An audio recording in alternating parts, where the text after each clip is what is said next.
ہمارے ایک دوست تھے, وہ جناب مونگ پھلیاں بہت کھاتے تھے. ان کو کسی نے کہا کولیسٹرول بہت بڑھ جائے گا تمہارا, وہ بہت دبا کے کھا رہے ہیں نا مونگ پھلیاں, ان کو شوق تھا. اور اسی طرح کی نہاری اور مغز اور یہ پائے وائے کا ان کو عادت تھی, پھوڑتے رہتے تھے صبح شام. عمر بھی 50 سال. لوگوں نے کہا بھائی اس عمر میں یہ خوراکیں جچتی نہیں ہیں آپ کے اوپر, کولیسٹرول بڑھ جائے گا, مرا جاؤ گے. وہ عقل مند تھے, انہوں نے کہا پہلے ٹیسٹ کرا لیتا ہوں نا. وہ آ گئے تھے اس پہ کدو اور کھیرے ککڑیوں پہ اور نا ایسی چیزیں کھانے پر کہ یار فائبر والی چیزیں کھاؤ اور یہ کولیسٹرول والی چیزیں ختم, انڈے منڈے چھوڑ دو. عقل مند تھے, انہوں نے کہا پہلے ٹیسٹ کرا لیتا ہوں. ٹیسٹ کروایا تو کولیسٹرول لیول بہت کم تھا. ڈاکٹر نے کہا آپ تو پائے کھاؤ, مغز کھاؤ, میوے کھاؤ. آپ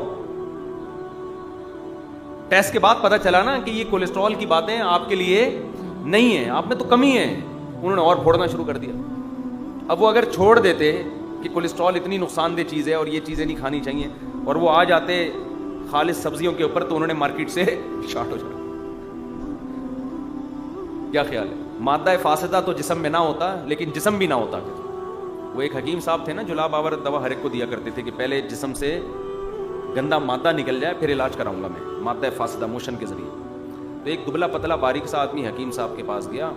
حکیم صاحب نے موشن کی دوا, ان کا طریقہ علاج ہی یہی تھا. بعض حکیموں کا ہوتا ہے ہر ایک کو جلاب لگا دیتے ہیں پہلے, کہ پہلے اندر کا سب گند نکلے, ریفریش ہو جائے گی باڈی, پھر ہم اچھی چیزیں ڈالیں گے اس کے اندر. ریفریش کرنے کے لیے نا, جب بھی آپ کمپیوٹر لے کے جائیں, ہینگ ہو رہا ہو, ریسٹارٹ مارو یار ایک دفعہ تو اس کو. تو بعض حکیم بھی ایسا کرتے ہیں, بندہ کو ریسٹارٹ کرو, ٹھیک ہے, سب اگلا پچھلا نکال دو اس کا. تو لوگ گئے, حکیم صاحب یہ بہت باریک سا آدمی ہے, یہ جلاب افورڈ نہیں کر سکتا.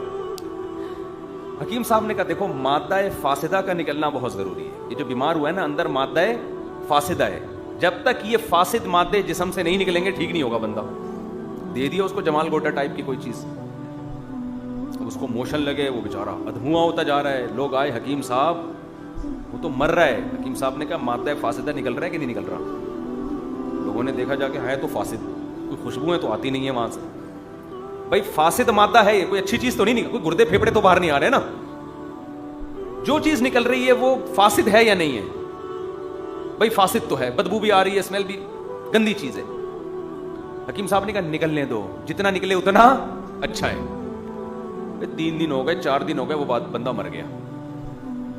لوگ آئے حکیم صاحب کے گھر پہ, حکیم صاحب بندہ مارکیٹ سے شارٹ ہو گیا ہے. حکیم صاحب نے کہا شکر کرو مادہ فاسدہ نکال کے مرا ہے, صاف ستھرا قبر میں جائے گا. مادہ فاسدہ لے کے جاتا قبر بھی گندی ہوتی. تو اب مادہ فاسدہ نکالنا واقعی ضروری ہے, مگر جس میں ایکسٹرا مادے ہوں ان کے لیے ضروری ہے نا. جس میں مادہ ہی نہیں ہے وہ بندہ ہی نکل گیا اس سے. تو میڈیکل سائنس کی باتیں, حکمت کی باتیں درست ہوتی ہیں.